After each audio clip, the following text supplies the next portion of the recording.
we're cracking up because we're live right now. Gabe didn't show up literally till 4, and I thought it was just going to be him, and you still usurped him. You I didn't mean to. Time got away. Then I realized, and I'm rushing, and there was a Zoom update. So here I am. Oh Sorry. yeah, I got that too. Oh my God. Okay, my hair is having a really hard time today. So just stop looking at yourself. Jesus. So no, that was pretty funny because Amanda and I were just like going, okay, what are we talking about? Because everything that I'm reading, literally, I mean, I got a couple things that I want to talk about that are coming out in a couple weeks. But everything else is like April, May, June. Right. You know, This comes out in August, and I'm reading it right now. It's so good. that's the one. That's Andrea's. Oh Yeah. Yeah. But That's the August, thing. like that's not fair. No. True. Yeah. So far ahead. I know it's too far ahead. And so but and I think I talked about Marvelous last time, Gabe, and that's still not coming out for a couple weeks, but I know. it's so good. I know. It just seems It's like so it keeps getting. Just seems like it's way out. I mean, we read that so long ago. So long ago, I know. And then there was something else I was going to talk about when I was like panicking a little bit. Wandering Souls, and then the Rebecca Makkai, but that Tom, you didn't talk about that. Kim talked about that last Kim did, week, right? yeah. Yeah. And I think I'm going to talk more about it, not today, but in a couple of weeks. When we're Right. back. When it comes out, because it's so good. Yeah, that's a good one. All right, Gabe, are you ready? Yes. I Okay. am ready. Hold on. Let me put the screen share on. I'm just like, okay, take it away, my friend. Live streamed. So today I have for you a author from the Pacific Northwest, Sonora Ja, and a book that is very provocativo, The Laughter. So The Laughter comes to us from, I seem to pick a lot of their books. Our imprint called Via, which is a lot of works in translation, but also publishes some really interesting things in the English language from the US, Canada, Australia, the UK, etc. So sometimes it jars me to see a local author, nearby author on my Harper Via list. But one thing that all of their books have is that editorially they're really terrific, terrific literature. So I've got a smattering, I think, of fiction today, and it's all a little bit different. So this is a novel set in academia, Seattle College. Excuse me. A divorced college professor, Oliver, becomes enchanted by his much younger Pakistani colleague, Ruhaba. She's a Muslim law professor, and after her nephew arrives from France, his life sort of becomes unsettled. He finds Ruhaba to be accessible but not accessible, and he wants to develop a relationship, but she seems unattainable, but she should be attainable. They're at the same level, but there's something a little different about who each of them is, and they're very different people. But when her nephew comes, life gets turned. We don't hear right away what the issue was with Ali Adil. Comes from France, but all of a sudden there's a lot of FBI attention, and there's a lot of people, FBI and police, visiting Oliver, more and more frequent visits. Campus disturbances and protests break out, and the novel gets tense. So it's an interesting book about worlds colliding via two individuals, or three individuals. But you know, what comes with being with somebody and meeting somebody, and when you're two different people. So it is the people kind of, I thought, representative of like the differing cultures and what's going on in each other's lives that we don't really know about. And Adil's circumstances are definitely unique. So really terrific read. I got a cool, disturbing package. It's a tense read. It's Really good package. Yeah, I you love open it up and you're going. Yeah, I love that package. That's Very, very good cover art. Very haunting. yeah, it's really good. So we were talking today, we did the Festival of Books meeting today, and we're talking about another Harper Via title, Gabe. Hula? Yes. Yeah, is because that's another local person too, I think. She's in Manhattan Beach. Yeah. So that was one that, because it was like, I was kind of the same thing, because I was like, okay, I thought that we only did translations with Harper Via, but then I was like, oh no, you're right. They do some Yeah. other. Yeah, it's a guarantee of good literary quality. Right. There, I It's said more, it. I said it. what's that? What is it? Samantha? It's called Hula. Hula. I thought- Hul. Coming out in the summer or? think so. Actually, it's coming out in April. April, Mayish. Yeah. Huh. April-ish. But she's local, so she could come down to the festival, I think. Yes. Oh, cool. So I think it's getting a lot of buzz too on that Getting one. a lot of buzz, and we got a lot of attention going on. I'm actually working on an introductory tour in LA area. Maybe we'll do a San Diego swing one day. Okay. Kind of pre-pub just to introduce her to booksellers, and you can That'll be cool. meet her. She sounds very cool. Hawaii, a book about Hawaii. Fun. Ooh, ooh, that sounds really good. Cool cover too. The cover is very.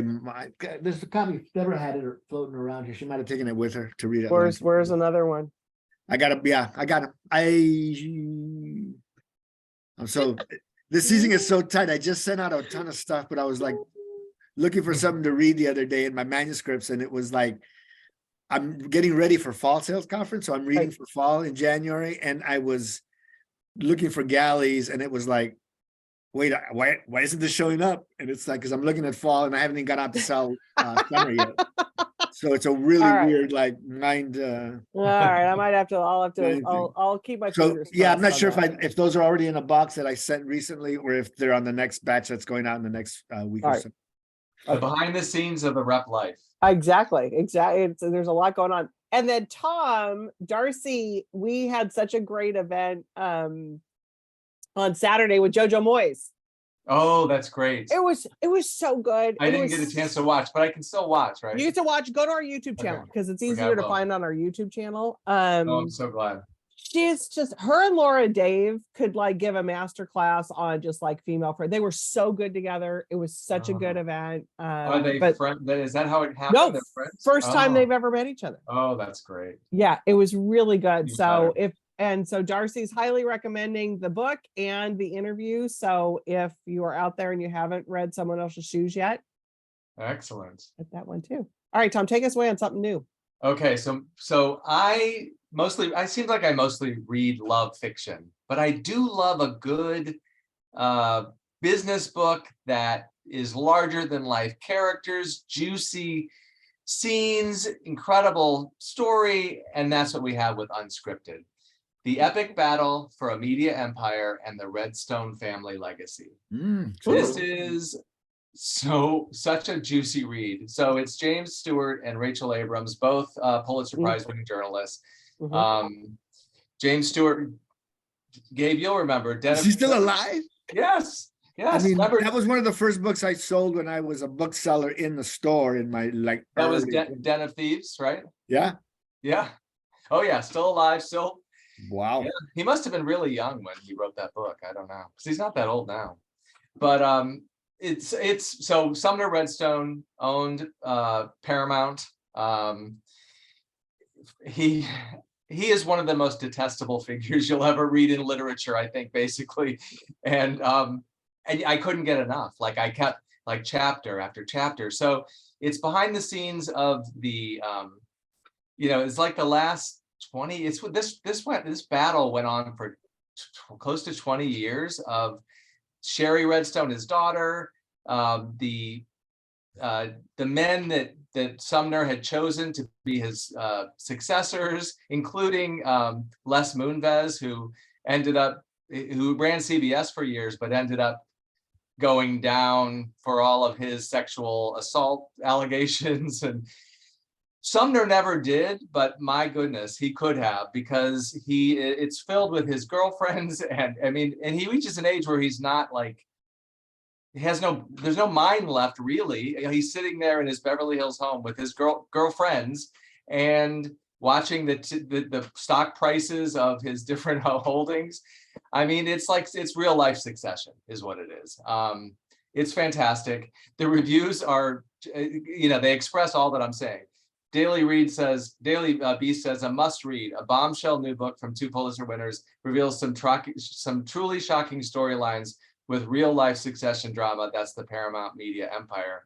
The Washington Post says, has a business book ever made you blush? Well, this one will. And then the front page of yesterday's New York Times was the most like selling review. It was by I can't remember who wrote it, but a really prominent business journalist. And he says it's a model of how gracefully to tell the most grotesque of stories, that of the final years of Sumner Redstone. The writing is elegant. The story is so weird and compelling. I lost some sleep, unable to put this book down, that the reader may be the only witness to this spectacle who never feels manipulated.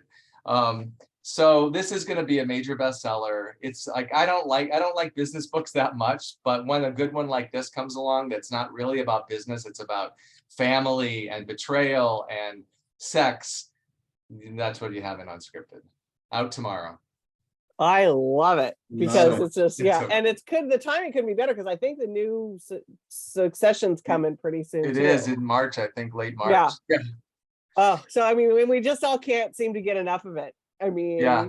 even these watching who was sitting with who at the Super Bowl yesterday. So Exactly. Yeah. I mean, and when you see Elon Musk and Rupert Murdoch, and then you read this book, you realize how, the rich are not only different, they're mostly horrible in my they're opinion. mostly, I think there's a oh God, there's a quote, and I use it as my quote for Winter Institute, Amanda.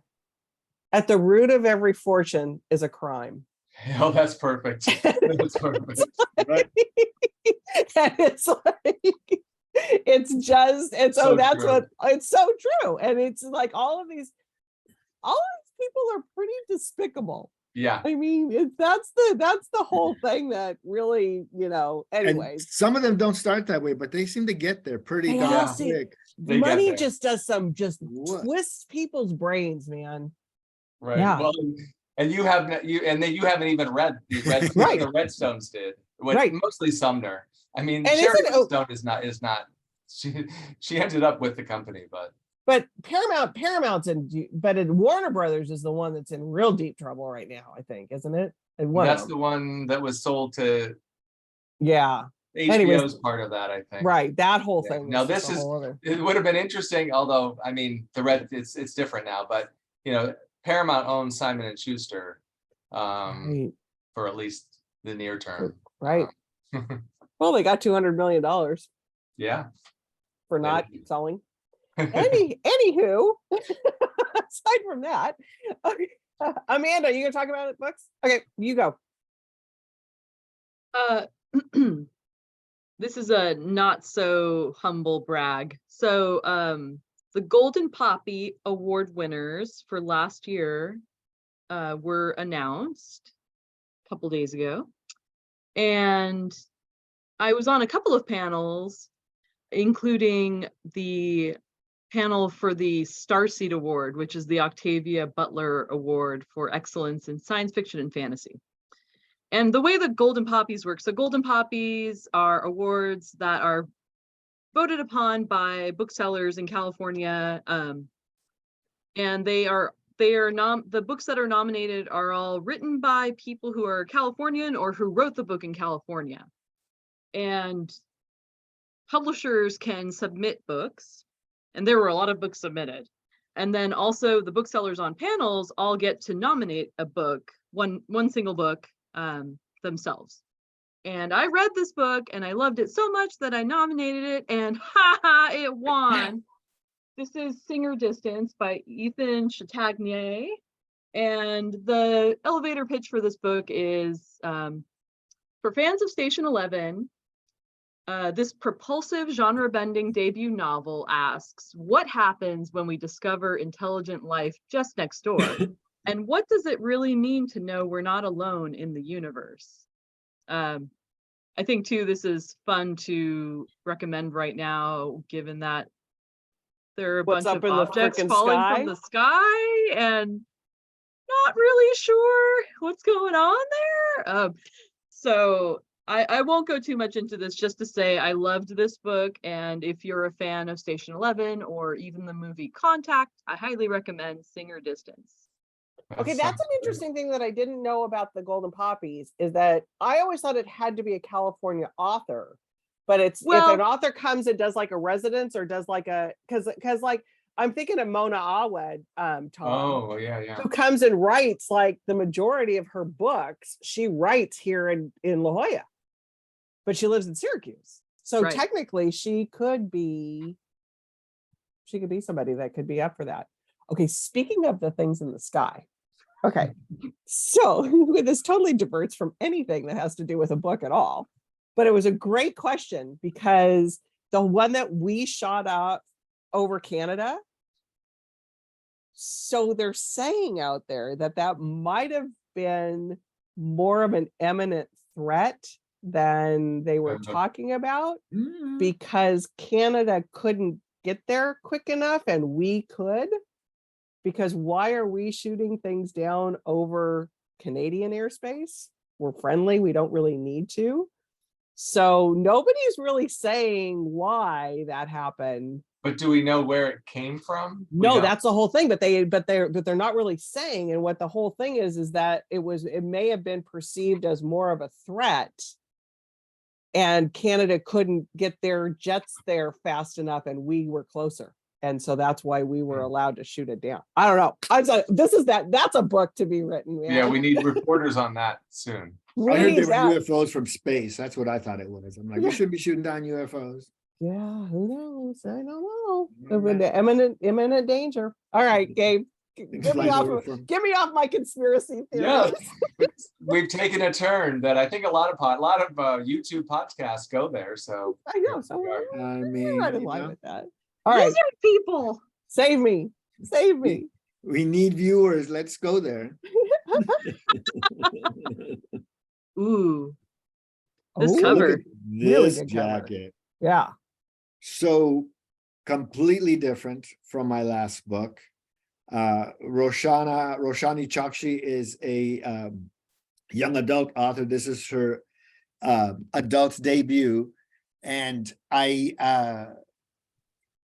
mean, I think the jacket is very evocative of what this book does. It's a gothic, steeped in atmosphere novel. It is got this really interesting set of characters. So here's the setup. We have a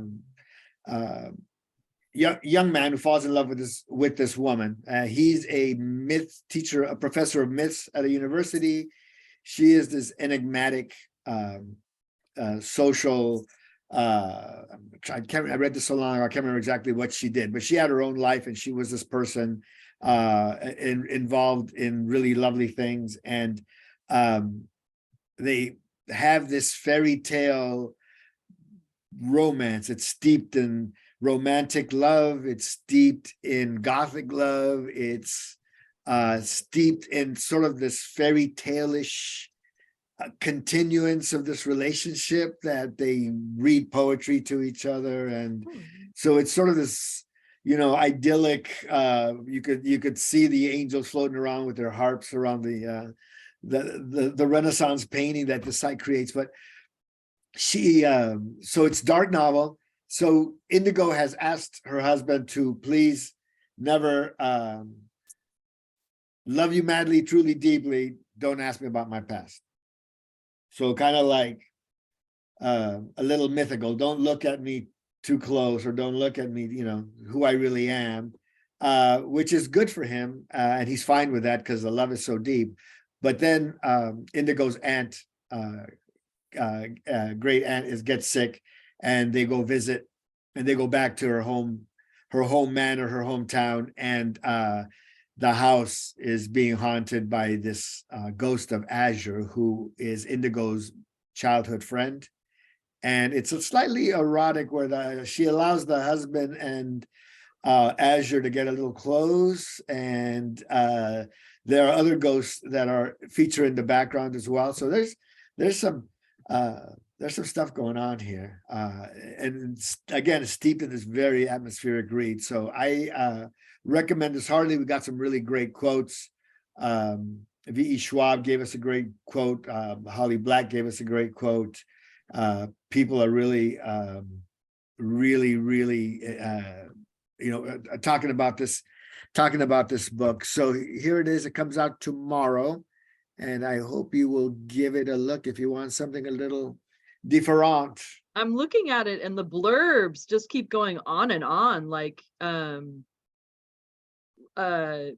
author of The Gold Diggers, Sanjena Sathian, Mhm. and The Once and Future Yang Witches She author. Chu, author of The Night Tiger, Emily Henry, Chloe Wow. Gong, and Oh, it's a wide Alex variety of Harrow, authors. Yeah, it's a Yeah. broad scope. Charlie Jane Anders. Like, these are all authors I love, so I definitely have to check this out. Hmm, Yeah. yeah, I might have to put that on my list too, as if I don't Mhm. have enough to read. Yeah. My goodness. Which Kim on here read Distant, is it Distant Singer or Singer Distant? Yeah, Singer Distance. Singer Distance last year on your recommendation, Amanda. So yay, Kim, thanks for reading that. Okay, Tom. Okay, so my next book, we went from the great stories and of the rich and famous. Now I'm going to get serious on you. Greta Thunberg's The Climate Oh. Book, really important book, out tomorrow. Hard to believe she's 20 years old now. She's been on the scene for, I think, 5 or 6 years. What? She's 14, Longer than 15, that, I think. Yeah, I think, yeah. right? She was And then really young. we published a little book by her called No One Is Too Small to Make a Difference. It was like a little gift book, maybe 4 years ago, 3-4 years ago. But this is kind of, at least for now, I mean, she's 20 years old, but her big book, her master, this is the book she, means the most, because she's gathering the world's greatest minds on climate to tell us what they know and where we are. So she's got geophysicists, oceanographers, meteorologists, engineers, economists, mathematicians, historians, philosophers, writers, literary writers, indigenous leaders. So it's really a very comprehensive. In a way, I think of it as like akin to the 1619 Project, because it's an anthology like that, where this, just as like Nicole Hannah-Jones was the saw to the whole thing, like that was her baby, but she has lots of great experts in the field. And the same thing is true here for the climate book. It's authoritative.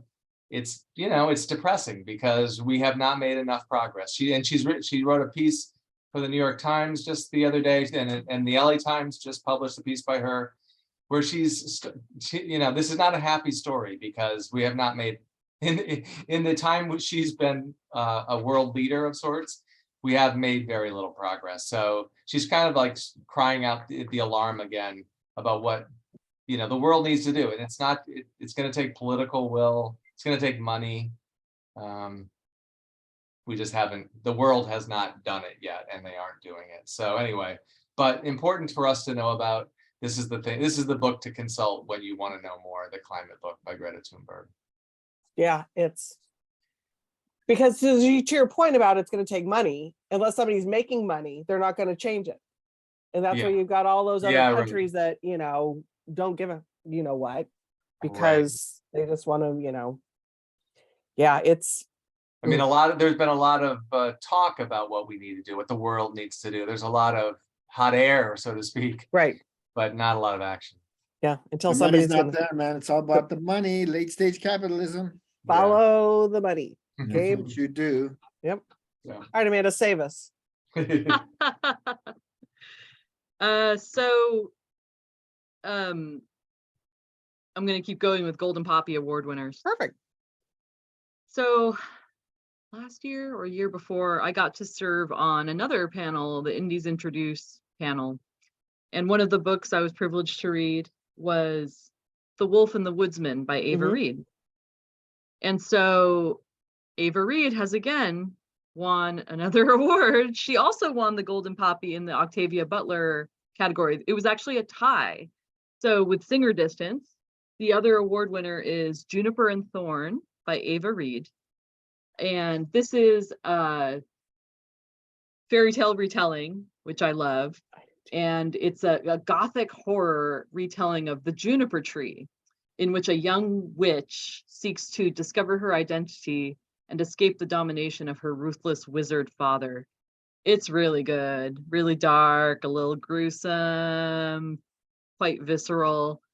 thoroughly enjoyed this. So if you like something dark, if you're a grim fairy tales kind of person, and if you read The Wolf and the Woodsman, I highly recommend Juniper and Thorn, another Golden Poppy winner this year. I love the fairy tale retellings. Yeah, Kind of like me too. Marvelous is coming up. Marvelous is coming up, and I love that. And so, yeah, And Ava Reed also blurbed the book that Gabe talked Agreed. about. The oh, The Last Flower Bride. Yeah. Last Tale of the Flower Bride. uh-huh. Who's the publisher on that? This is maybe a Harper book. I can't really remember. Look on the I side. think it is. I think it is. Of I'm kidding. It's a No. Harper book. course it is. You guys, you even had me going. Of I'm course such it a is. I'm such a sucker. And that's why we pick on you, Jules. I know. I'm an easy We target. don't want to, but God, why you make It's so easy. I make Aw. life so easy for Julie you is guys. just a wide-eyed I'm ingenue. just That's so right. And innocent. innocent. Julie's an So innocent. innocent. I'm such an ass. Nobody knows. All right. Are we in lightning round now? Lightning. All right. Who's now? You up, Gabe? You're up. Wow. Moving right We are along, moving along today. but not fast enough. Whoa, what happened? What happened? Sorry, Oh, my thing disappeared. Sorry. that's okay. I think I closed. So yeah, I don't know. I don't know what goes on here. I don't either. I'm just None I'm of us just- do. I'm just I'm- an innocent I'm gonna go bystander. chicken hitting that button, man. Julie's just waiting for things to happen. I'm just waiting for it to happen. If I hit enough buttons, I feel like a toddler. Should we give Gabe a sec? Give Gabe a second and talk No. about what's. Oh no, he got it. He's Okay. got it. Oh, I can talk about anything. is that pizza? That is pizza. It's cookies. It's Italian food. Nom. So Verena Palladino's Jersey Italian love story, and this is lightning round material. This is light and fluffy. This is a feel-good book. Verena Palladino is a 70-year-old widow. She's been widowed 14 years now. Her 90-year-old mother thinks, and her 35-year-old daughter both think that Verena needs a love interest in her life because her mother is 90 and alone, knows what it's like. So she worries about her daughter. Of course, she's going to worry about her daughter.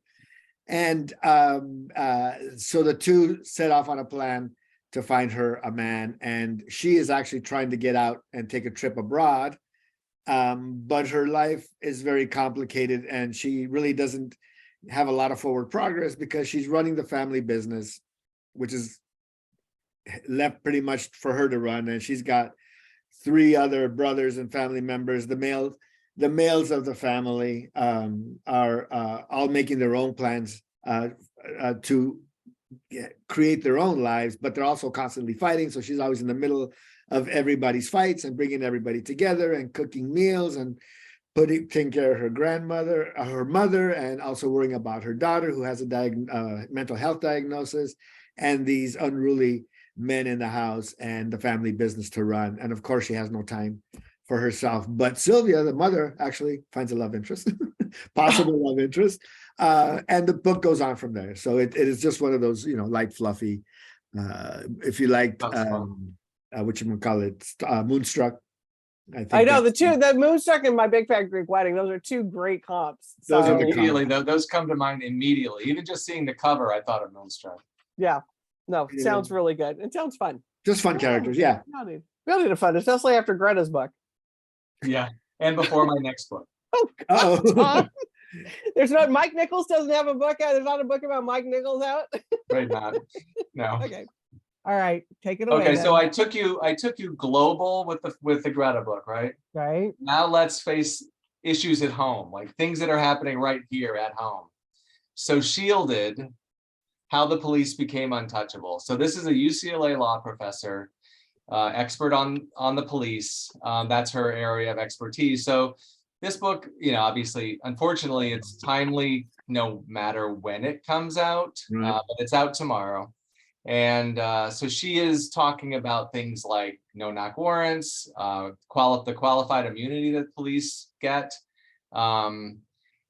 And the good thing about the book is she's so thorough and she knows her stuff, but she's not, she is a critic of policing the way it is today, but she has like, there are things we can do. Sometimes we feel powerless, I think, to make change. But she says there are actual things we can do, and then she lays them out. So she's going to be doing a lot of media. She's going to be on Fresh Air soon. So an important voice that knows a lot more about policing than I do. I might have an opinion about it, but she knows exactly how it works with the law and the courts.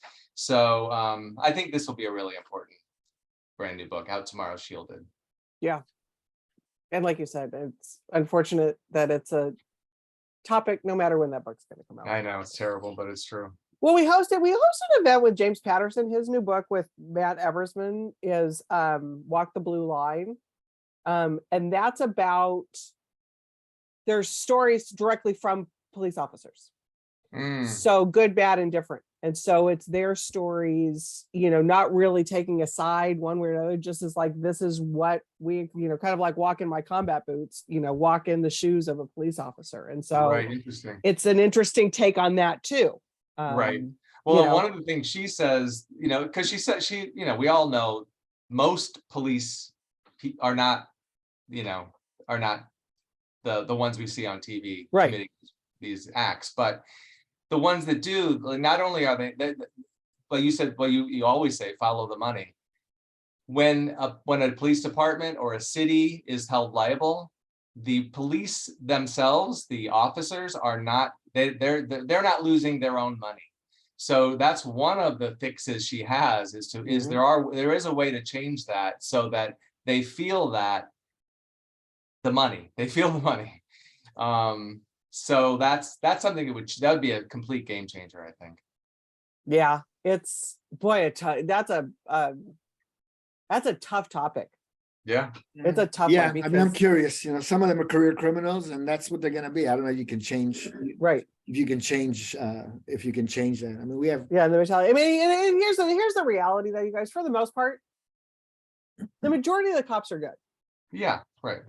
That are, you know, and you have a limited number of police officers dealing with millions of people, you know, and millions of calls. And so, I mean, I guess I maybe, and here's my naive again, maybe I want to believe that they're all good and that they're there for an altruistic reason and not just to go, I don't know.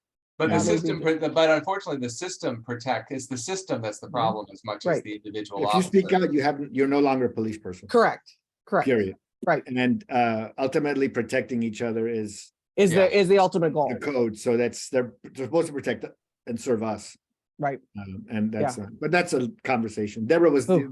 did you know that policing in America was funded because of slavery? I'm like, yeah, that's kind of the fundamental you know. And that's the whole jail system. the slave Yeah, gangs, you know, the slave gangs that were what they call slave patrols. Yeah. Right. Right. And our whole incarceration system was set Yeah. up for that. yeah, it's all about and Right. then separate, you know, keeping the blacks from the whites, keeping the rich from the poor from the rich. Right. And that's it's embedded, you know, it's like it's embedded in the system. And like I said, it's a web that is so complicated to try to unweave. It's just Okay, Amanda, what were you saying? Well, what did you want us to go over while Gabe was futzing around? Oh, with what's his... happening next week? I know. Will you talk about your lightning round and then I'll end with that? Okay. All right. One more Golden Poppy Award winner. So I was also on the committee to judge books in the Glenn Goldman Award. Glenn Goldman is a legendary bookseller, California bookseller. And so this committee judges books that exemplify the California lifestyle.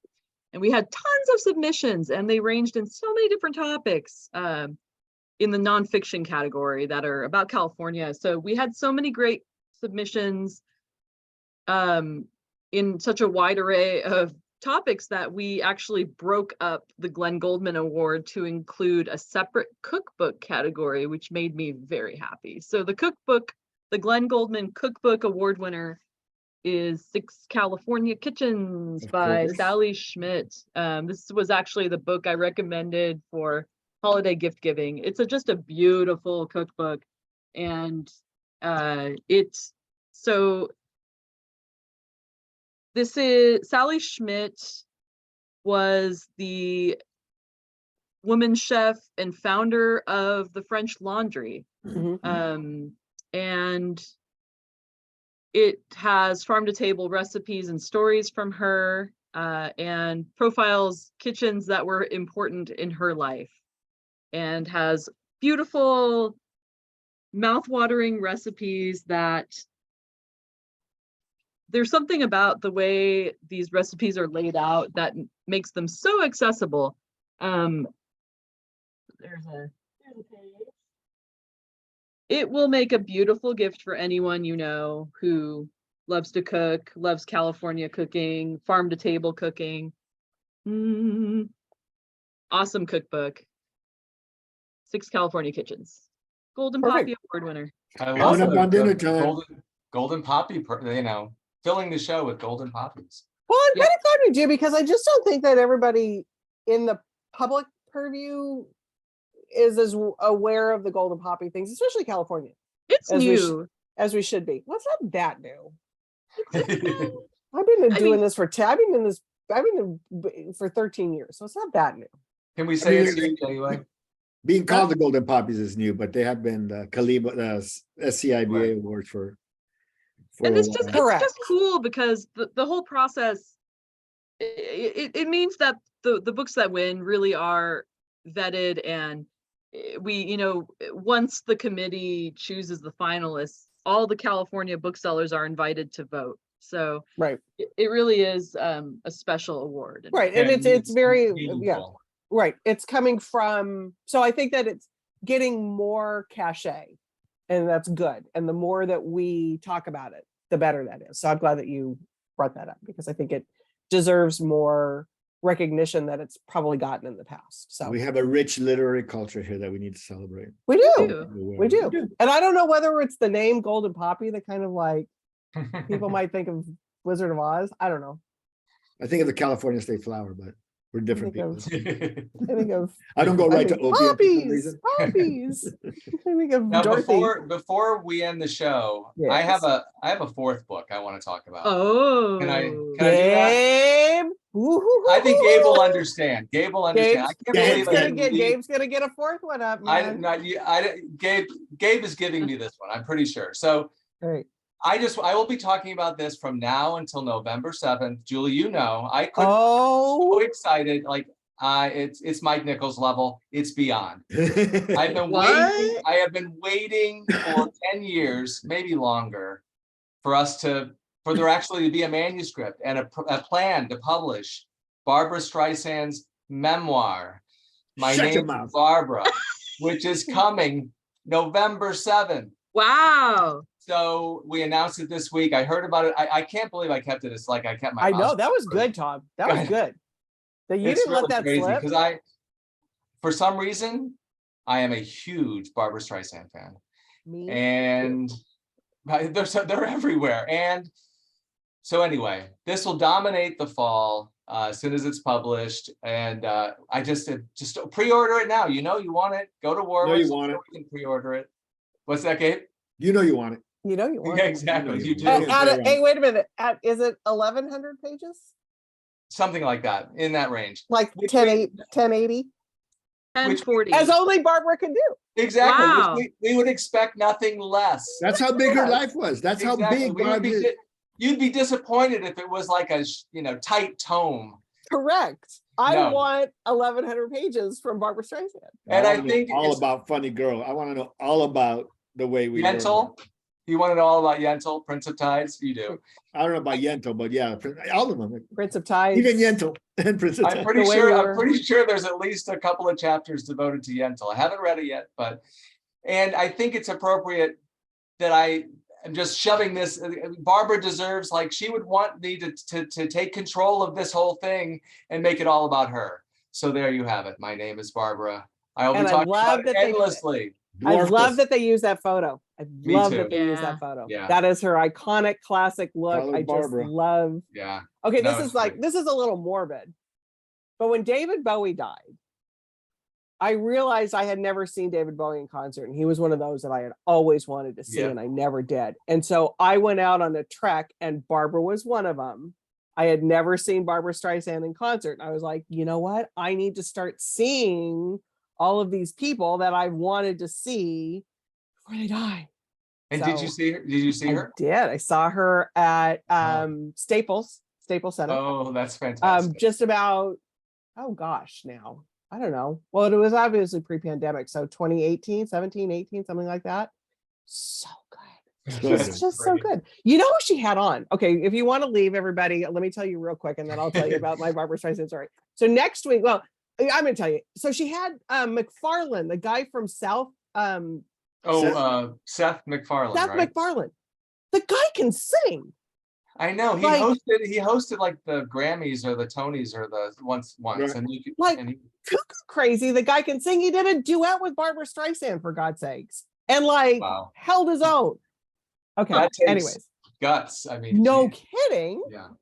So anyway, so I would will. expect that'll probably end up in my mailbox. 'Cause I remember a long time ago, you guys did the Barbara Streisand house book, which My passion. You're talking about my passion for design. We did. is downstairs, and my wife forever mocks me about that. But you know what? I don't care. I don't care. no, It's Barbara. no. Because she's got Yeah. her, but doesn't she have like a store downstairs in like the basement of her house? It's or like something? Main Street. Main Street, yeah, Yeah. like And I Disneyland wouldn't Main call. Street. I want to call it her basement, but I don't think Barbara Streisand has a basement. I don't think Basement. it's a No, but it's like in the subterranean level. Right. Let's Right. go there. Okay, next week we are going to still come to you live, but it's going to be a little different. It'll be a little like shaky, so we're going to be like doing this kind of stuff because yeah, coming to you Handheld live. camera. We're going to be Julie on the street with like Billy Eichner at Winter Institute. So we're going to be up in Seattle. Gabe, hopefully we're going to be in the lobby at 4:00. So if you're around at 4, come and see us. And we're going to do just kind of what's happening at Winter Institute. We probably only be on for 10, 15 minutes. It's not going to be a big old book review thing, but we still wanted to come to y'all live. What is So- Winter Institute, Julie? Winter Institute. American Bookseller Association gathers around 500 independent booksellers from across the country, and we all gather in one city, usually a cold city in winter, which go Because figure. it's cheap. Ugh, yeah, but it's cold. Minneapolis might have killed me almost. I loved it. I know, but it was really cold. Minneapolis is right. Minneapolis was very cold, but it was so cold. Yeah. So we'll be in Seattle. It's the coldest it gets is 36. During the day, it'll be up in the 40s. So, anywho, I digress. But so we all are gathering. I for- can't wait for the weather report during next week's. Yeah, I'll show you what I'm wearing. And what hopefully we'll have at least access to, or maybe we can find some of the books that we're going to be excited about from Winter Institute. That'll be coming out later. And so anyway, so we gather and we share ideas and learn from each other and have all kinds of I think the author reception, which is on Wednesday night, there's usually close to 100 authors at that reception. It's really a cool thing. We get to go to fun publisher dinners and hobnob with all the literary world. So that's Winter Institute. We'll come to you live next week. Pre-order your Barbara book, Yes. and we'll see everybody next week live. And then the following week, we'll be back to our same old, give you But some, maybe some solid depending books. on how it goes, we'll all be continue to be shaky. We'll all be shaky. We'll all be like Julie from the street. Where are we? All right, everybody. Happy reading. See ya. Bye, everybody.